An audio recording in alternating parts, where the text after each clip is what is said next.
মৌলভীবাজারে বড়লেখায় Portugal বিএনপির যুগ্ম আহ্বায়ক, বিশিষ্ট ব্যবসায়ী ও কমিউনিটি ব্যক্তিত্ব, যুক্তরাজ্য প্রবাসী সাবেক ছাত্রদল নেতা আমির সোহেলকে সংবর্ধনা ও সম্মাননা প্রদান করা হয়েছে। বিএনপি ও সাবেক ছাত্রদল নেতাদের উদ্যোগে রবিবার রাতে বড়লেখা পৌর শহরের বিএনপি কার্যালয়ে এই সংবর্ধনা অনুষ্ঠানের আয়োজন করা হয়। সংবর্ধিত অতিথি হিসেবে আমির সোহেল অনুষ্ঠানে বক্তব্য রাখেন এবং স্থানীয় নেতাকর্মীদের প্রতি কৃতজ্ঞতা জানান। বিস্তারিত থাকছে টেক্সট রিপোর্টে।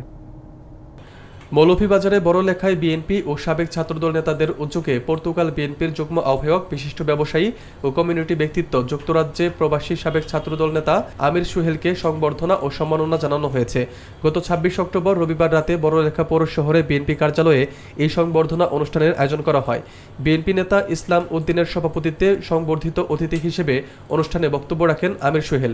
অনুষ্ঠানে প্রধান অতিথির বক্তব্য রাখেন বড়লেখা উপজেলা বিএনপির সাধারণ সম্পাদক মুজিবুর রহমান খসরু।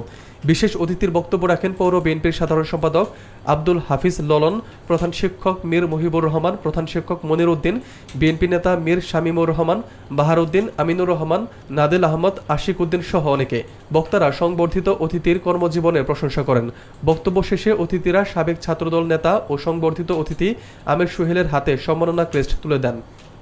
এসেছেন সেজন্য আমার পক্ষ থেকে তাকেও সাধুবাদ, কৃতজ্ঞতা এবং ধন্যবাদ, অভিনন্দন। আমির সোহেল আসলে ওদের পরিবার, বিএনপি পরিবার, খাটালতলী রেল স্টেশনে যখন একমাত্র রেল লাইন ছাড়া আর কোনো যোগাযোগ ব্যবস্থা ছিল না, অপ্রতুল যোগাযোগ ব্যবস্থা ছিল, সে সময় খাটালতলীতে আমরা গেলে ওদের বাসায় সেই সময় আমাদের সাথে ছোট ভাই হিসাবে আশরাফ সবসময় আমাদের সাথে যোগাযোগ করতো।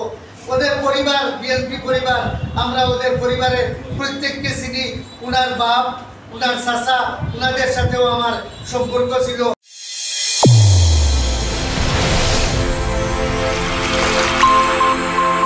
চ্যানেল A1 হৃদয়ের স্পন্দন।